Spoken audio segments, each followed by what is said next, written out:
Un petit mot sur le cercle marketing client. C'est une association de marketing, comme son mot le dit. Et en fait, on organise des événements, des conférences, des tables rondes, des ateliers, des rencontres, surtout des rencontres physiques, entre les membres, entre les non-membres aussi, autour de sujets de marketing, de sujets qui nous intéressent. L'intelligence artificielle en est un, le magasin en est un autre, mais on a aussi beaucoup d'autres. On fait ça à Paris, mais on fait ça aussi en région. Il y a une délégation qui est à Lille. Donc je vous invite, si vous êtes intéressé, à aller voir toutes les informations sur le site internet. Et pourquoi pas assister à notre prochaine conférence parisienne qui sera sur le chatbot, l'agent dopant de la relation client à Paris. Ça sera le 16 novembre. Donc n'hésitez pas, c'est ouvert aux membres et aux non-membres. Je reviens sur donc, notre sujet du jour. L'intelligence artificielle et le magasin. 3 invités, je les remercie de participer à cette matinée d'inauguration du salon. Stéphane Amarcy, Pascal Hélard et Sébastien Schramm. Et je vais leur demander de se présenter vraiment en un mot. Stéphane, si tu veux commencer. Je m'appelle donc Stéphane Amarcy, je suis un des 2 fondateurs d'Inbox que j'ai fondé il y a quelques années avec mon associé Marilyn. On travaille depuis toujours autour de l'optimisation de la relation client, c'est-à-dire beaucoup de mathématiques, prévoir ce que vont faire les clients.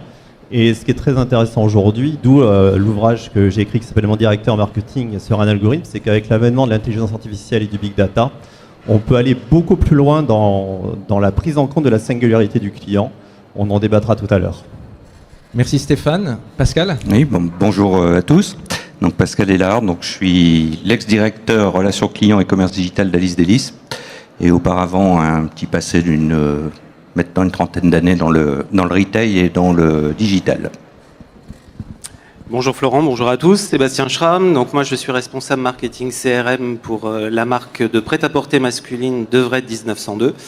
Je m'occupe de la gestion de la base de données client et également de la relation client.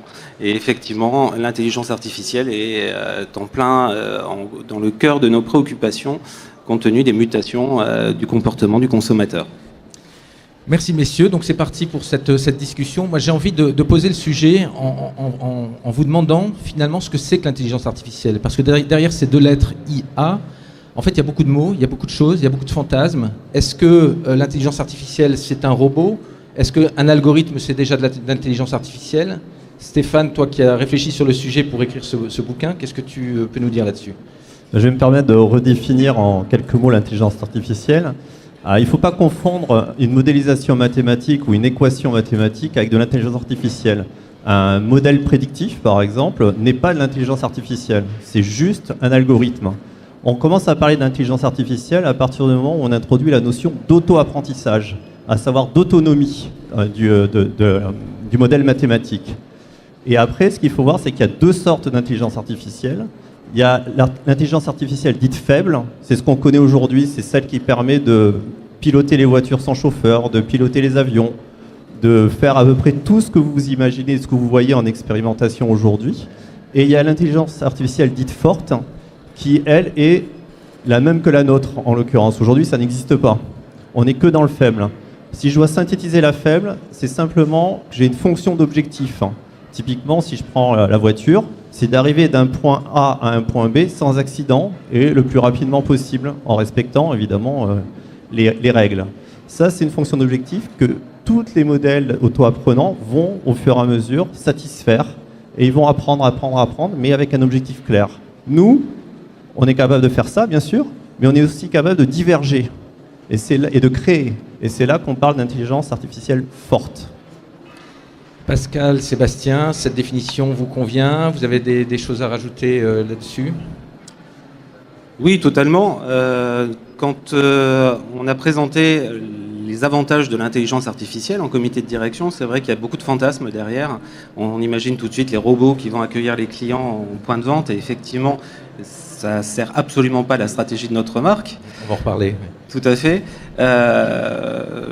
Effectivement, maintenant, on n'a plus en face de nous une masse de clients, mais un client. Et effectivement, humainement, c'est pas quelque chose que l'on peut gérer soi-même. Et il faut accepter qu'on puisse déléguer ces éléments-là à l'intelligence artificielle pour vraiment servir le marketing one-to-one et donc l'expérience du client. Pascal ? Alors en fait, moi j'ai le terme artificiel qui me pose problème et je l'ai remplacé par intelligence ajoutée ou augmentée, comme on veut. Parce que je pense que c'est plus évocateur et plus parlant, tout au moins pour nous et pour nos équipes, et que c'est plus une assistance qu'une finalité en soi, je pense. Très bien, donc intelligence artificielle, on a parlé d'autonomie, j'aime bien cette notion d'autonomie aussi dans l'intelligence artificielle, et plus on est autonome finalement, plus on est développé, plus c'est une intelligence artificielle forte. La notion d'augmenter aussi est intéressante. Alors la question c'est comment le retail va être impacté, et peut-être déjà impacté dès aujourd'hui par cette intelligence artificielle. On a parlé du robot, est-ce que demain ou après-demain, ça veut dire que je suis schématique et je suis exprès assez voilà. Et est-ce que demain le vendeur sera remplacé par un robot? Est-ce que c'est vers ça qu'on va et c'est vers ça qu'on tend et c'est ça qu'on attend? Ou est-ce que ça sera d'autres choses qui sont un petit peu différentes et plus légères, des algorithmes, des choses qui nous permettent de faire le commerce différemment? Stéphane? À mon avis, aujourd'hui, on n'est pas prêt à ce qu'un robot fasse tout, même s'il y a déjà des expériences dans d'autres secteurs d'activité. Je vais vous donner des exemples. Au Japon, il y a des hôtels où il n'y a absolument plus aucun humain. Vous êtes accueillis par des robots qui vont gérer la relation, l'accueil, qui vont vous amener à votre chambre. Ça existe déjà. Maintenant, je pense que l'intelligence artificielle, ça va plutôt être un outil, donc du côté augmenté ou ajouté, qui est dans la collaboration avec l'humain. Ça, c'est tout à fait vrai, c'est déjà le cas et ça va aller de plus en plus loin. Après, je pense que se projeter dans 10, 15, 20 ans, l'histoire sera totalement différente. Je vous donne un exemple. Quand le e-commerce a commencé à se créer, il y avait beaucoup de personnes qui disaient qu'ils n'allaient jamais acheter de chaussures en ligne. Parce que aller acheter des chaussures, vous en essayez plein avant d'en choisir une paire. Mais en ligne, vous ne le faites pas. Pourquoi vous ne le faites pas? Parce que vous appréhendez la relation et vous appréhendez votre propre expertise différemment. Par contre, si vous voulez acheter des chaussures de ski ou de randonnée, là, vous allez avoir besoin de conseils parce que vous ne maîtrisez pas, vous ne savez pas. Et cette propre appréhension et ce besoin de conseils, c'est ça qui, pour moi, va faire la différence et qui va permettre de basculer, humain ou pas humain, dans la relation dans un magasin. Et il y a tout un tas de choses qu'on pourrait tout à fait déléguer, soit en donnant l'information en amont, soit par l'interactivité directement au magasin et pas forcément par rapport à un humain. Avant de laisser la parole à Pascal et Sébastien, on va tirer la deuxième carte de visite. Je vais demander à Lisa de venir m'apporter le deuxième gagnant. Juste le temps d'annoncer le nom de la première gagnante, Anne-Sophie Sarniran de LMC Group. Donc je ne sais pas où elle est, mais vous viendrez à la fin de la conférence pour rechercher le livre que Stéphane aura le plaisir de vous faire gagner. Le deuxième gagnant, donc, c'est Gaëtan Manès du groupe Pub Audit. Je ne sais pas où il est. Voilà. Bravo Gaëtan. Pascal, Sébastien, comment vous voulez réagir à ça? Sébastien, tu parlais tout à l'heure donc, de la manière dont vous abordez l'intelligence artificielle chez Devred. Tu peux nous en dire quelques mots? Comment c'est réfléchi? Est-ce que c'est une extension du digital? Qu'est-ce que c'est? Alors effectivement, comme je le disais tout à l'heure, quand on a évoqué intelligence artificielle, on a tout de suite vu le fameux robot dont on parlait. Alors certains retailers n'hésitent pas d'ailleurs à commencer à avoir des magasins pilotes avec des robots. Ça peut servir effectivement certaines enseignes, certaines marques, parce que ça donne une image avant-gardiste, ça crée un peu le buzz. Toute la problématique qui est venue lorsque on a évoqué l'intelligence artificielle, c'est que c'était quelque chose qui n'était pas forcément nouveau, mais qui commençait à être mûr comme techno, et que derrière c'était quelque chose qui était là et qui devait impérativement s'inscrire dans une stratégie et être au service d'une stratégie. C'est vrai que lorsqu'on regarde maintenant ce que l'intelligence artificielle est capable de faire, on peut aller très loin et on peut aussi s'éloigner vraiment de notre ADN, de notre marque. Et notre marque, comme beaucoup de retailers, s'appuie sur un savoir-faire humain qui est le produit, le savoir-faire produit et également la force de vente, le savoir-faire des conseillers vendeurs. Et ce qui a été clair pour nous, ça a été clairement de définir que l'intelligence artificielle était là comme une extension, comme une aide pour servir à l'expérience client. Quelque part, quand on regarde chez un retailer, la relation qu'il peut y avoir entre son vendeur et le client, cette confiance, ce conseil, nous, c'est quelque chose qu'on n'a absolument pas voulu remettre en cause, au contraire, parce que ça fait partie de nos forces. Ce que l'on a voulu, c'est essayer d'étendre cette relation à distance, aussi bien au travers du digital, mais également des différentes sollicitations clients que l'on peut avoir, pour justement ne pas se cantonner à de la remise promotionnelle, mais plutôt être dans un accompagnement et vraiment avoir une dimension servicielle auprès de nos clients. Et ça nécessite de brasser énormément de données pour être le plus pertinent possible. Est-ce que tu peux donner un exemple ou deux concret de ce que ça donne, comment ça se passera dans le futur? Alors comment ça se passera dans le futur? Alors c'est un futur proche puisqu'on est en train de le mettre en place. Ça peut paraître quelque chose qui n'est pas forcément révolutionnaire et en même temps ce que l'on veut c'est que ce soit quelque chose qui ne soit pas intrusif et qui quelque part se voit le moins possible d'un point de vue client. C'est vraiment de pouvoir arriver par exemple avec le bon message au bon moment. Ne pas bombarder nos clients comme on peut le faire à l'heure actuelle d'email avec une pression commerciale et un retour sur investissement qui est un pur calcul financier et mathématique, mais aller beaucoup plus loin en se disant en profilant nos clients par rapport à leur comportement, le comportement par rapport à leurs achats, leur comportement par rapport à leur goût, mais également leur comportement par rapport à leur sensibilité. Donc ça veut dire qu'il va y avoir différentes façons de s'adresser à nos clients. Avec différents produits aussi qui vont être mis en avant de manière différenciée, non pas uniquement par rapport à l'achat, mais bien au comportement aussi bien qu'ils auront au magasin, qu'ils pourront avoir sur le digital et sur d'autres plateformes, et d'avoir exactement la même clé d'entrée, quel que soit le canal, avec le même message, chose que l'on n'a pas forcément quand on voit qu'on reprospecte nos propres clients lorsqu'on n'a pas cette intelligence de notre base de données. Donc c'est vraiment arriver avec d'autres messages que ceux que l'on a aujourd'hui, des messages qui sont plus pertinents, avec une plus forte mise en avant produit et un conseil qui est personnalisé par rapport à ce que notre client achète. Merci Sébastien. Pascal? Je pense qu'on va voir les deux et que ça va être très lié au moment de vie du consommateur, c'est-à-dire qu'il y a des moments où vous acceptez d'avoir en face de vous un robot et une relation entre guillemets déshumanisée, parce que ça vous fait gagner du temps, parce que le sujet est simple, il faut le régler rapidement, et il y en a d'autres, vous ne l'accepterez pas. Donc je pense qu'il n'y a pas une voie, je pense qu'il y a des alternatives. Et alors on parle de l'intelligence dans le retail, mais je pense que le retail a un problème par rapport à ça, c'est que les clients ils sont plus intelligents et ils deviennent de plus en plus intelligents aujourd'hui que, je ne sais pas si vous avez le même problème, mais que nos forces de vente. Et donc tout l'enjeu c'est comment dans l'acte de vente on arrive à donner cette intelligence ajoutée à nos équipes pour leur permettre de s'adapter au client qui, lui, on sait de plus en plus et de plus en plus vite et de plus en plus rapidement. Donc, finalement, l'intelligence artificielle, elle doit être au service à la fois du client, mais au service aussi du vendeur. C'est ça? Oui, je pense. Ouais. Stéphane, tu veux... Justement, en fait, ce que vous dites, ça fait appel à un changement d'équilibre économique qui est dans nos sociétés, à savoir que ça fait plusieurs centaines d'années maintenant qu'on est lié dans un marché qui est dominé par l'offre, avec le paroxysme de ces dernières années, avec une usine, je caricature volontairement, quelque part dans le monde qui diffuse des produits partout sur la planète. Et aujourd'hui, on est en train de rebasculer à un modèle qui est conduit par la demande, et donc par le consommateur, comme vous l'expliquez tous les deux. Et pour répondre à ça, les entreprises n'ont pas le choix, elles vont devoir aller vers ce que j'appelle l'hyper-personnalisation.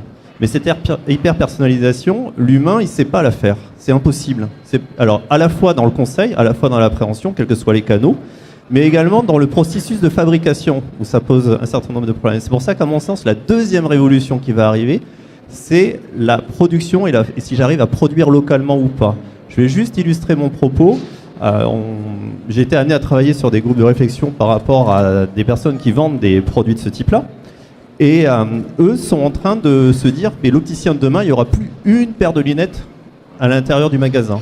Ça n'existera plus. Par contre, on aura la possibilité, via une virtualisation, d'essayer à peu près toutes les lunettes possibles sur la Terre, quel que soit le designer.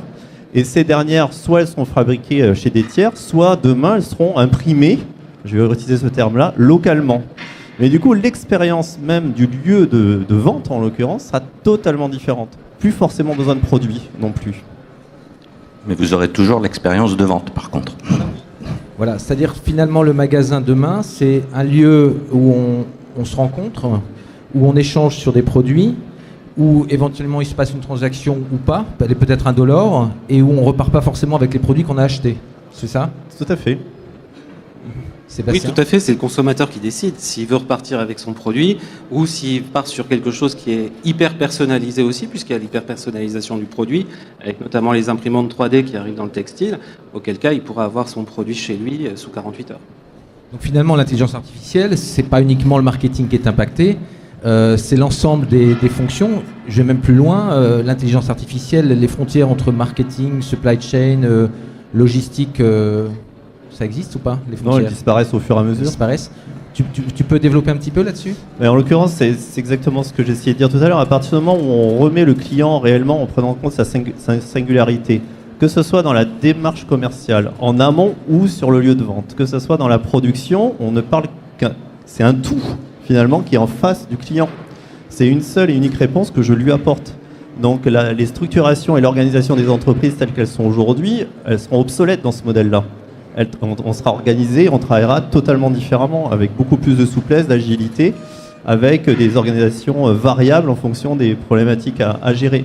Par contre, il y a un point qui est très important, c'est qu'on peut tout à fait imaginer aller dans cette voie-là, mais du coup, tous les acteurs ont sensiblement les mêmes technologies.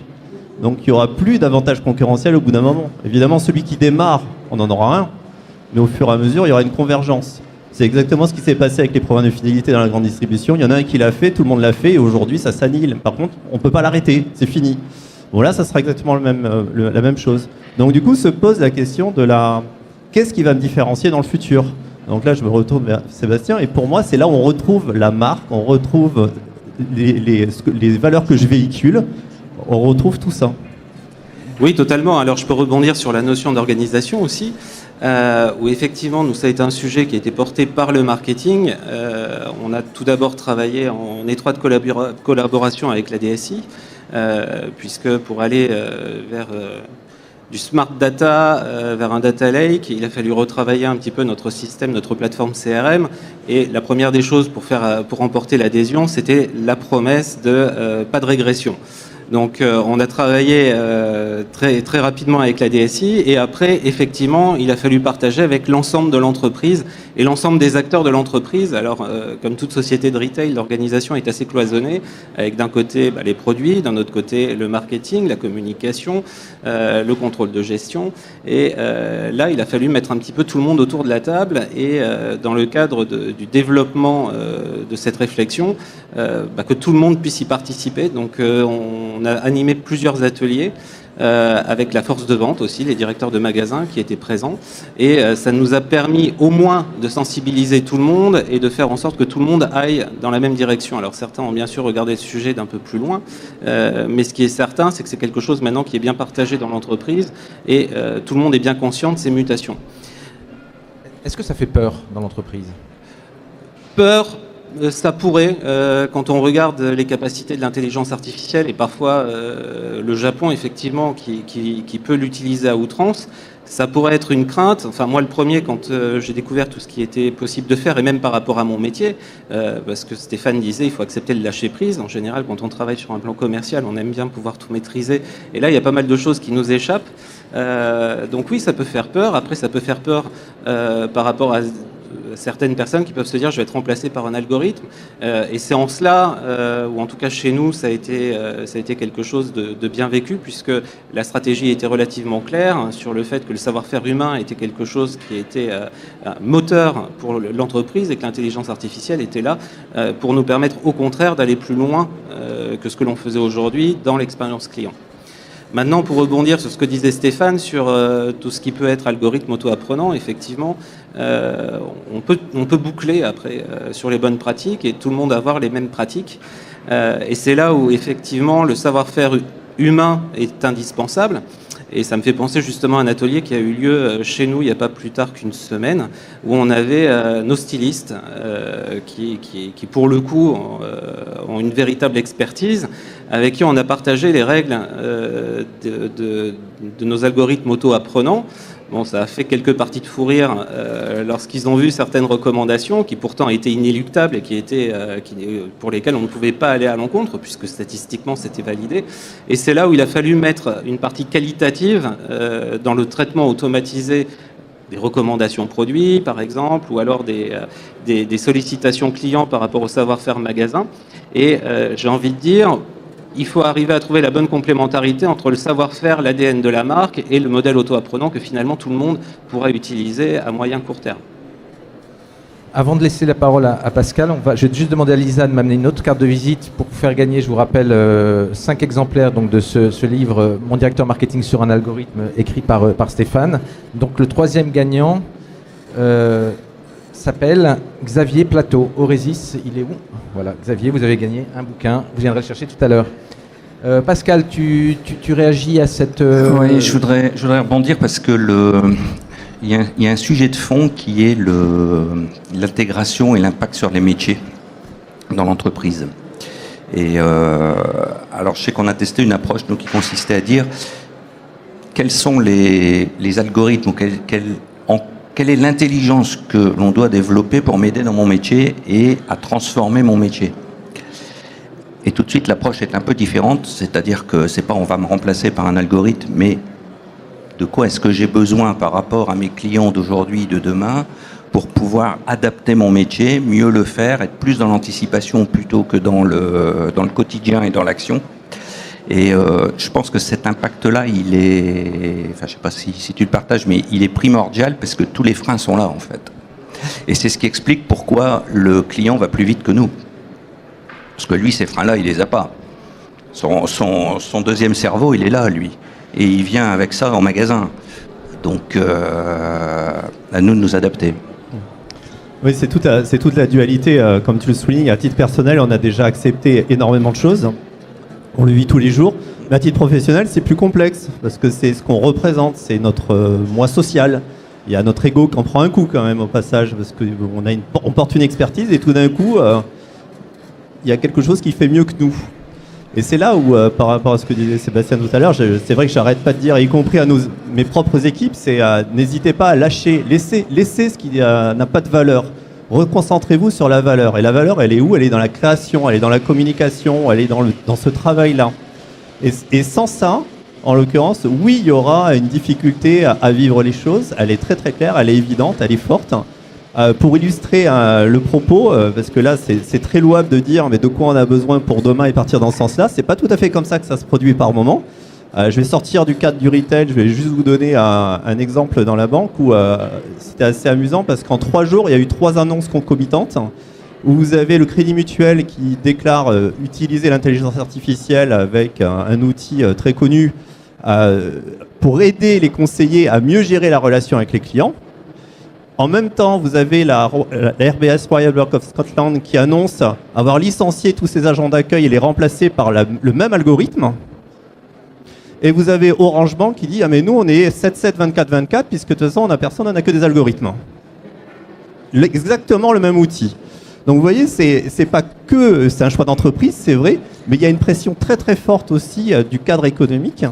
Et la dualité entre ces deux axes, elle est très complexe. Et c'est à chacun, en l'occurrence, c'est à chaque entreprise de faire son chemin. Oui, enfin, c'est surtout le client qui va choisir en fonction, je réinsiste sur les moments. Il y a des moments où ça vous intéressera d'avoir le 7 jours sur 7, 24 avec un algorithme, mais il y en a d'autres, ça ne vous intéressera pas du tout et vous allez vouloir de l'émotion, de la relation, du conseil personnalisé. Donc je pense qu'il n'y a pas c'est ni noir ni blanc. Je pense qu'il y a c'est du multi-schéma en fait. Et je pense qu'il va falloir s'adapter. C'est ça la difficulté en fait. Elle est là la difficulté, mais juste pour continuer, vous parliez d'émotion. L'émotion, elle est aussi aujourd'hui captable. On peut la capter, on peut jouer avec. En fait, ce qu'il faut voir, c'est que l'intelligence artificielle, quand on est parti là-dedans, ça peut apprendre à peu près tout ce qu'on veut. La question, c'est qu'est-ce qu'on lui donne à apprendre? Qu'est-ce qu'on lui donne à manger? Donc si via des caméras, par exemple, dans un point de vente, je suis capable de capter les émotions, je sais traiter l'émotion par l'intelligence artificielle. Aujourd'hui, vous avez déjà des algorithmes qui sont capables de créer de la musique, vous le savez, de créer des films. Donc demain, on regardera tous les deux sur ces écrans de publicité ou de messages de Devrette, par exemple. On ne verra pas la même chose et ça sera créé dynamiquement pour chacun d'entre nous. Donc ça, c'est le futur aussi. Donc dans ce futur-là, ça devient de plus en plus complexe, la place de l'humain là-dedans. C'est pour ça que j'insiste, c'est vraiment un choix de société. C'est pas forcément au niveau de l'entreprise, mais pour moi, c'est beaucoup plus sociétal et de décider quelle place on veut donner à l'intelligence artificielle, quelle place on veut donner à l'humain et qu'est-ce qu'on veut en faire.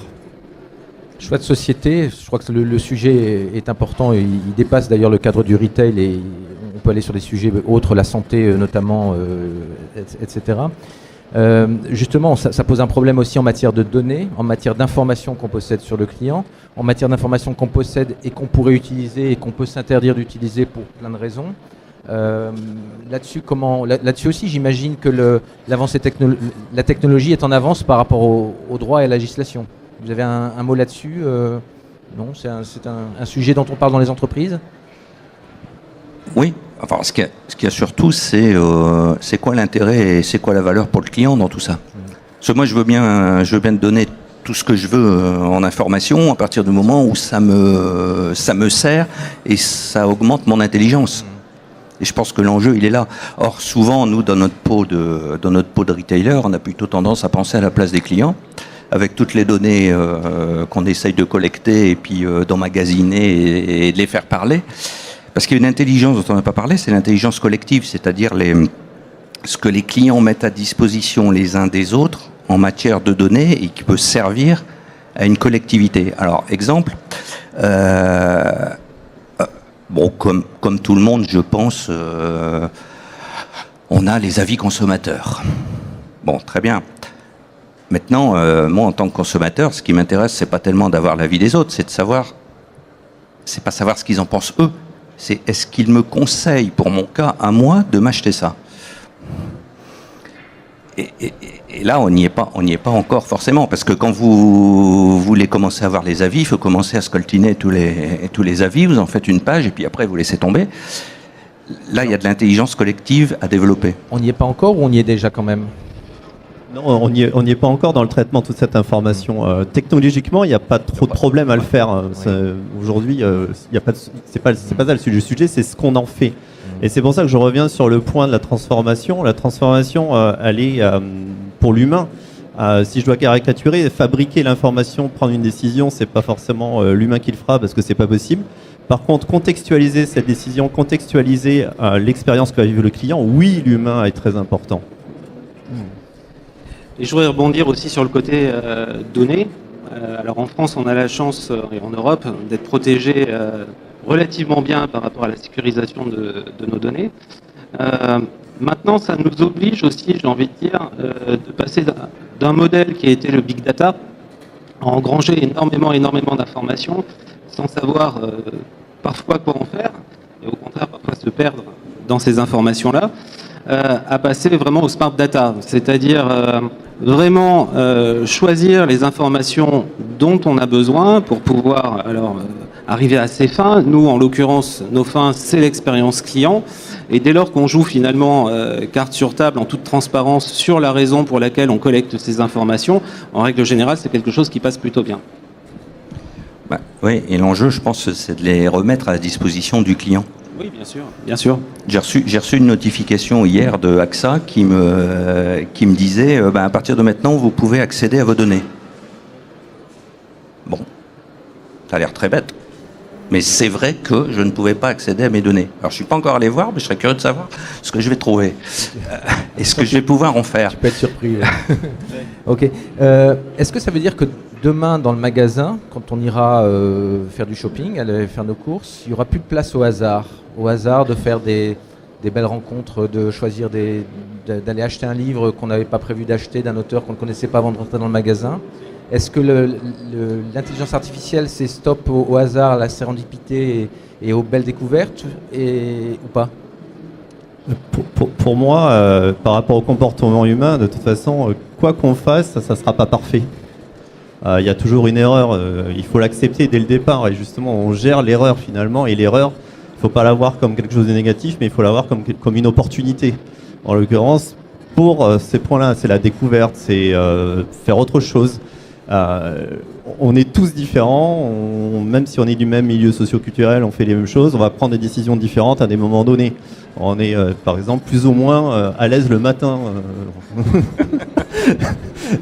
Et ça, c'est une réalité qui est complexe et qu'on n'arrivera pas à prendre en considération. Donc le hasard, j'aime pas le mot hasard, mais la découverte existera toujours, à mon sens.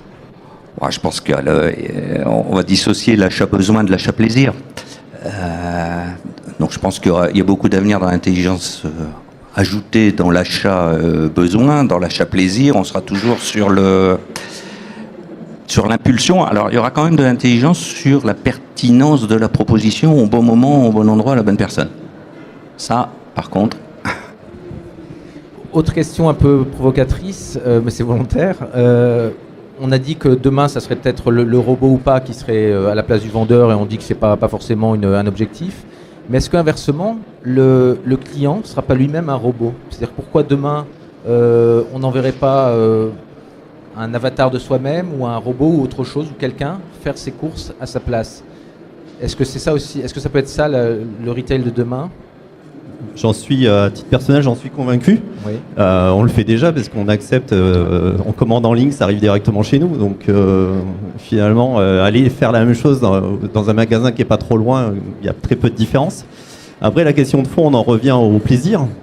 Comment on va, et je vais utiliser le terme volontairement, dépenser notre temps libre?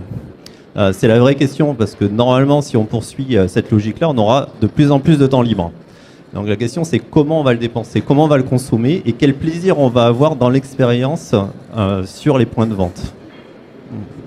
En fait, il y a bien différents types d'achats. Il y a l'achat utilitaire où on a besoin d'eux et on va essayer de simplifier au maximum cet acte d'achat. Et effectivement, pourquoi pas avoir son propre avatar qui choisit pour nous. Mais il y aura toujours l'achat plaisir. Alors là, je vais plutôt parler pour le côté prêt-à-porter. Forcément, il y a l'achat plaisir et il faut que le point de vente soit quelque chose qui surprenne toujours. Parce que si c'était quelque chose qui était sans surprise et qui bouclait un petit peu comme un site web, il y aurait effectivement plus tellement d'intérêt à aller dans un point de vente. Donc même nous, dans la façon d'animer nos clients, l'idée n'est pas que de boucler sur de l'hyper-personnalisation, parce que ce serait toujours un petit peu la même chose et il faut savoir surprendre. Tout un plan commercial est toujours de toute façon une succession de messages différenciants où on raconte une histoire. Si on veut que cette histoire ait des rebondissements, il faut parfois savoir surprendre, il faut parfois savoir nourrir le client sur des choses différentes. Donc je pense que c'est ce dosage qu'il faut arriver à trouver dans la relation avec le client et surtout sur le point de vente, savoir faire des événements, savoir surprendre, savoir changer un petit peu du quotidien pour l'inciter à venir. Oui, je pense qu'on est dans la dimension d'échange en fait, et je pense que la dimension dans les magasins d'échange et de communauté de clients et de communauté d'échange, alors ça dépend un peu des métiers de chacun, mais vous prenez le bricolage par exemple, c'est quelque chose qui est très fort et qui va monter encore plus fort. Je vais juste faire un break pour demander à Lisa de nous amener la 4e carte de visite pour faire gagner le 4e personne de ce livre, Mon directeur marketing sur un algorithme. Merci Lisa, c'est gentil. Et le gagnant est une gagnante, Camille Fautrec de la société Ryu. Camille, vous êtes où? Voilà, on va venir le chercher après. Je vous inviterai à venir le chercher après, Camille. Voilà. Poursuivons le débat. Tu voulais rebondir, Stéphane, sur le... Non, ce que je voulais juste dire, c'est que ce facteur de divergence, parce que je vais appeler ça la divergence par rapport aux algorithmes, ça s'organise aussi de façon algorithmique et avec l'intelligence artificielle. On s'en sort pas. Je vais revenir sur quelque chose de concret là. Dans votre vie professionnelle, ce que vous avez mis en œuvre pour les enseignes pour lesquelles vous travaillez, pour vos clients, dans ce que vous avez observé dans le commerce, est-ce que vous avez des choses qui vous ont interpellé, des exemples positifs ou très négatifs de ce qui est mis en place et qui pourrait s'assimiler à l'intelligence artificielle, qui vous semble une bonne idée ou à l'inversement qui vous semble une mauvaise idée? Si vous avez deux, trois petits exemples. Oui, bon, il y a par exemple un besoin pour, alors dans le cadre de retail avec une forte assistance à la vente, il y a toujours la grande question de la force de vente, c'est de dire, bon, j'interviens quand auprès du client, quels sont les signaux qu'il m'envoie, qui me dit, c'est bon, il est prêt, je peux intervenir et je vais pas faire me rejeter et je vais tomber à pic. Et on parlait de vidéo tout à l'heure et donc une des demandes nous qu'ont eu nos équipes, c'était de dire, bah nous, ce qui nous intéresserait, c'est que on ait un système qui nous dise, bip bip, il y a un client qui est mûr là, parce qu'il a envoyé les signaux dans son comportement, dans ses émotions, dans sa façon d'appréhender le produit, etc., qui fait que si j'arrive maintenant avec la bonne question, c'est bon, ça va le faire. Et là-dessus, donc, on a démarré une expérimentation là-dessus avec la vidéo et l'étude de comportement en vidéo, et qui peut envoyer un signal à la force de vente pour dire « Tiens, bip bip, tu devrais aller faire un tour en haut parce que il y a peut-être une opportunité. » Sébastien ? Nous, on s'est plutôt posé des questions sur en quoi l'intelligence artificielle pouvait aussi aider un vendeur. Quand on a interrogé nos vendeurs, eux, le besoin qu'ils ont, c'est de pouvoir récupérer le maximum d'informations qui vont leur servir à personnaliser encore plus la relation. Maintenant, jusqu'où il faut aller dans cette personnalisation, on a vu certaines enseignes qui sont allées avec la tablette vendeur, qui allaient même faire les recommandations produits à la place du vendeur.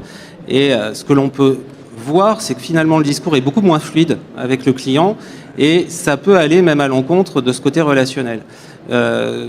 Donc encore une fois, même si la techno est là, c'est vraiment savoir l'utiliser à bon escient et vraiment avoir une techno qui s'inscrit vraiment dans la stratégie de la marque.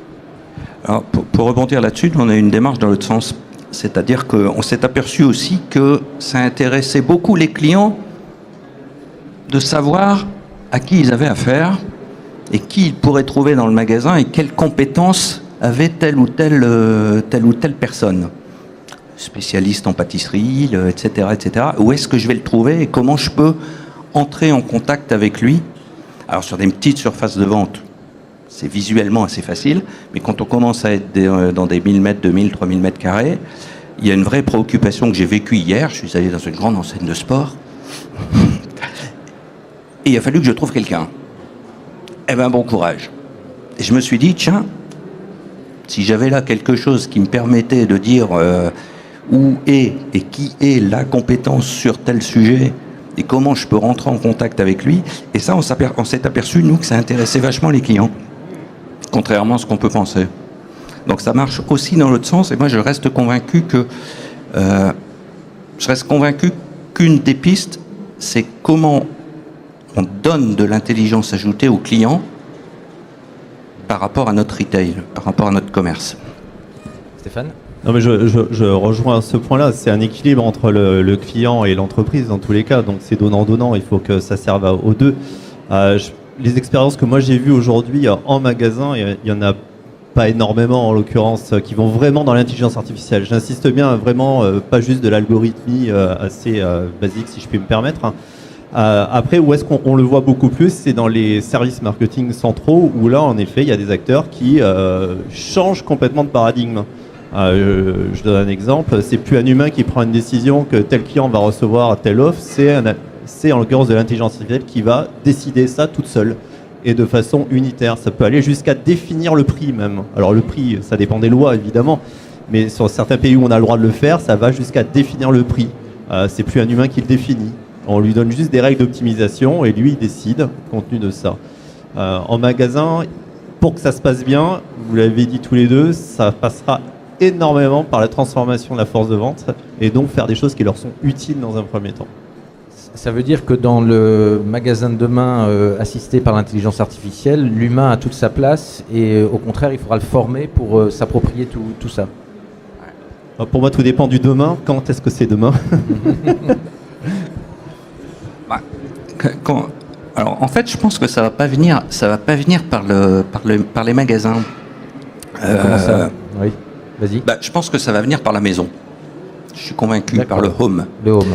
C'est-à-dire qu'on va aujourd'hui, quand on voit les investissements que font des Google, des Apple, des Amazon pour investir le home avec des assistants, alors qu'il y a une fonctionnalité, c'est une enceinte connectée, mais derrière, oui. C'est Hello Google, c'est Dis-moi Siri, etc. Et je pense que le consommateur va s'habituer progressivement à ça, et il va venir dans le magasin avec ça. Il y est déjà. Donc, on arrive bon an mal an à la fin de notre discussion. Est-ce qu'il y a des personnes dans la salle qui ont envie de poser quelques questions? N'hésitez pas, on va en prendre 2 ou 3. N'hésitez pas, vous m'interrompez, vous levez le bras et on va intervenir. En termes de métier, donc, dans les entreprises, qu'est-ce que ça change? On en a parlé un petit peu, on l'a abordé. Qu'est-ce que ça va changer concrètement demain? Est-ce que ça change déjà aujourd'hui? Oui. Alors, oui, dans un métier de plan commercial, ça change. Ça change parce qu'on passe d'une vision qui est plutôt campagne, où c'était l'entreprise qui choisissait ce qu'elle allait dire à son client, à quelque chose qui se déclenche automatiquement en fonction du profil et du besoin du client. Donc c'est quelque chose qui passe d'un métier extrêmement calibré, où il y avait un business plan qui était établi, où tout était vraiment calibré, à un mix de choses qui restent toujours calibrées, parce que Noël restera toujours Noël, on aura toujours des messages autour de grands temps de consommation, mais ça doit maintenant fonctionner avec des envois, des sollicitations, des offres que l'on ne maîtrisera plus forcément, ou en tout cas on n'aura plus la vision client par client. Et c'est là où il est important c'est notre métier qui change, puisque après c'est tout le travail au travers des règles, donc aussi bien tout ce qui va être configuration des algorithmes plus ou moins complexes, avec des règles aussi humaines qui vont permettre de respecter tout simplement, j'ai envie de dire, le bon sens de sollicitation commerciale. Quelque chose à ajouter, Stéphane? Non, ce que je voulais dire, c'est que dans le livre, j'avais beaucoup réfléchi justement, alors pas sur les métiers du retail en général, mais sur les métiers du marketing. Et j'ai construit ce que j'appelle la matrice des risques, en l'occurrence entre aujourd'hui et 2020, poste par poste, et on voit très très bien quels sont les postes qui sont extrêmement menacés et certains qui vont devoir se réinventer. Et tu parles du responsable de magasin dedans? Non, c'est justement, je parlais que de la partie marketing, je ne parlais pas de la partie. Ok.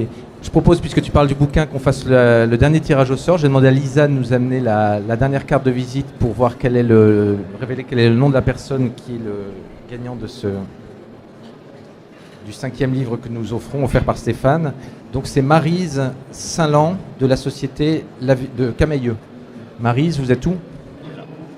Ça, voilà, ok. Donc vous viendrez chercher dans quelques minutes. Est-ce qu'il y a des questions à prendre dans la salle? Oui, une question, monsieur. Je vais me déplacer. Bonjour, merci pour ces informations très riches. Éric Pestel, Loucadoc. En fait, moi, j'aurais 2 questions. L'une, c'est... Oui, je suis désolé. J'ai fait ça pendant toute la séance. Mais néanmoins, c'était passionnant. La première question, c'est, vous venez de parler de la suppression des métiers, et en particulier dans le marketing. Et moi, je voudrais savoir quels sont pour vous les nouveaux métiers qui rentreraient dans le magasin. Parce que, bon, forcément, il y a le vendeur, mais est-ce qu'il y a éventuellement d'autres métiers qui vont être créés, assistés par l'intelligence artificielle? Et d'autre part, en termes de fidélisation client, on avait jusqu'à présent le CRM qui était centralisé par les directions marketing. On est en train de passer, c'est le tout début, par le clienteling où c'est descendu au niveau du vendeur qui peut lui-même faire sa fidélisation et relancer son client. Et donc là, est-ce qu'on va revenir vers une centralisation puisque ce sera l'intelligence artificielle qui va piloter pour le vendeur, ou est-ce qu'on peut penser qu'au contraire, ça va enrichir le clienteling? Merci. Qui veut répondre? Alors, moi, je peux répondre par rapport au clienteling, puisque c'est dans notre ADN, le clienteling, la relation entre son vendeur et son client. Donc nous, au niveau du CRM, on est effectivement une cellule intégrée dans l'entreprise. Par contre, on est sur une équipe très courte. On fonctionne en sous-traitance par rapport à justement tout pour lequel on n'a pas une valeur ajoutée. Par rapport à la relation avec le magasin, c'est là où ça a été très important d'intégrer la force de vente dans cette intelligence artificielle, parce qu'on a vu aussi les limites qu'il pouvait y avoir entre ce que l'intelligence artificielle pouvait pusher, et très bien, et ce qui existait comme relation entre le vendeur et son client. Donc, en fait, ce que l'on a essayé de faire, c'est de faire en sorte que la relation vendeur-client ne repose pas uniquement sur de la sollicitation, mais soit plutôt favoriser des moments d'échange, des moments de convivialité. Donc c'est comme ça qu'on a intégré ce que l'on appelle des soirées privées, où le client est invité par son magasin, participe à une soirée dans lesquelles c'est vraiment des moments d'échange autour de la collection, mais il n'y a pas de sollicitation commerciale ou de volonté purement commerciale derrière. On est vraiment dans ce côté relationnel, et après tout ce qui est sollicitation est piloté en centrale. Mais ça permet vraiment d'avoir le bon dosage entre le côté proximité relationnel et le côté qui est un peu plus lointain, mais qui se veut plus proche au travers de l'hyper-personnalisation. Pascal ? Je pense que il va pas y avoir de nouveau métier, c'est le métier qui va évoluer en magasin, et on est en train de passer de vendeur à animateur de communauté de clients, quelque part. Et animateur de communauté de clients et de projet client, de moments de vie client. Donc par contre, pour faire ça, il faut qu'effectivement la data soit centralisée et soit rendue digeste, je vais dire, et compréhensible. Et je pense que le pouvoir va revenir au client. Et je pense que c'est lui qui va, au final, je pense que ça va lui apporter un pouvoir décisionnel de dire c'est moi qui décide de quand, de quoi j'ai besoin par rapport à la marque ou par rapport à l'enseigne. Oui, c'est pour rebondir, et c'est justement pour ça qu'il faut travailler sur tout l'autre pan de façon à ne pas laisser les clés aux clients. C'est une interaction, il faut construire cette interaction, et cette interaction, elle ne passera que par ce qu'on appelle aujourd'hui l'intelligence artificielle, mais pas que, qui va redonner de l'intelligence au magasin dans l'animation concrète avec les clients. Oui, si on reprend le thème CRM, je pense que ça va devenir My CRM, c'est-à-dire à moi, la mienne à moi en tant que client, et avec toutes les données que je veux bien y mettre, mais qui me rendent service à moi. Bien, il est 10 heures passées. À moins que vous ayez un mot de conclusion ou quelque chose à ajouter. Sinon, je vous propose d'arrêter cette discussion. Je voudrais d'abord vous dire que d'autres conférences du Cercle Marketing Client sont organisées sur le salon. La prochaine sur les chatbots dans un quart d'heure. Donc, je ne sais plus dans quelle salle elle est, mais n'hésitez pas à y aller. La deuxième pour dire aux 5 gagnants du livre Mon directeur marketing sur un algorithme. Donc, les gagnants qui sont Maryse Saint-Hilan, Camille Fautrec, Xavier Plateau, Anne-Sophie Sarniran et Gaëtan Manès, de venir juste après récupérer leur livre et saluer son auteur.